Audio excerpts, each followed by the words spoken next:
Looking for the best productivity tool in 2025? Let's compare Logseq and Obsidian, two powerful apps for note-taking, planning, and building your second brain. Logseq is an outliner style app designed for people who love bullet points and daily journaling. Everything is a block which you can link, nest, and organize into tasks or notes. It's perfect if you use methods like GTD, Zettelkasten, or PARA. The daily notes feature keeps you focused on what matters today while still collecting ideas over time. Plus, it's fully local and privacy friendly. Obsidian, on the other hand, is a markdown based knowledge base.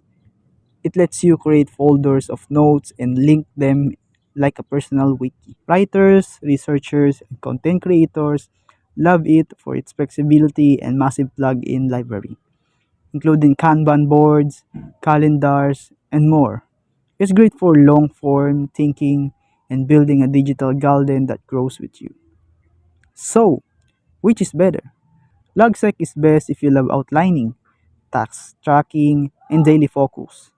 Obsidian is ideal if you want deep customization, folder structure, and powerful visual linking.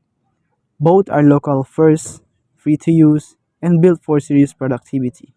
It all depends on your style. So, which one fits your workflow best? That's all today, guys. Thank you for watching this video.